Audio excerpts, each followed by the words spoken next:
Va ora in onda Viaggiare sicuri e informati. Benvenuti a un nuovo appuntamento con Viaggiare sicuri e informati, questi i paesi che affronteremo nell'edizione di oggi di mercoledì 13 aprile 2022. Gabon, aggiornamento Covid-19. Le autorità gabonesi hanno recentemente eliminato le misure restrittive relative ai viaggiatori in arrivo. In particolare non è più richiesto ai passeggeri provenienti dall'estero di sottoporsi a un test PCR né prima della partenza né all'arrivo in aeroporto. I non vaccinati non sono più tenuti ad osservare la quarantena obbligatoria in una struttura alberghiera.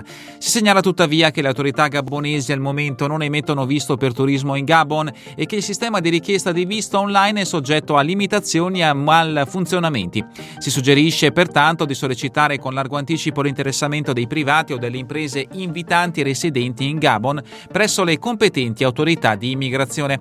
Si consiglia infine, prima di uscire dal Gabon, di verificare se la compagnia aerea richieda l'esibizione di un test Covid negativo recente. Etiopia, aggiornamento Covid-19.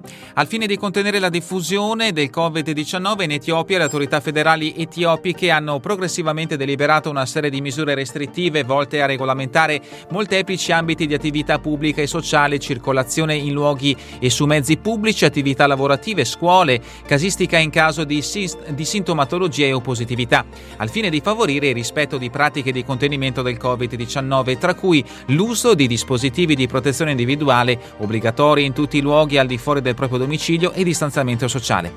Invitiamo i connazionali residenti e quelli in arrivo in Etiopia di prendere attenta visione di tutte le misure stabilite che trovate nel sito www.ambadisabeba.esteri.it. Colombia, a fronte di un ulteriore peggioramento del livello di sicurezza a Bogotà, le autorità della capitale hanno rafforzato il dispiegamento di forze dell'ordine e introdotto nuove norme restrittive in merito alla frequentazione di parchi, piazze e altri luoghi pubblici, al consumo di bevande alcoliche e all'utilizzo dei motocicli. Le restrizioni che hanno generato le maggiori proteste sono quelle rivolte alla categoria dei motociclisti, con l'introduzione del divieto di circolazione con passeggero di sesso maschile nei giorni di giovedì, venerdì e sabato, nella fascia oraria che va dalle 19 alle 4 del mattino.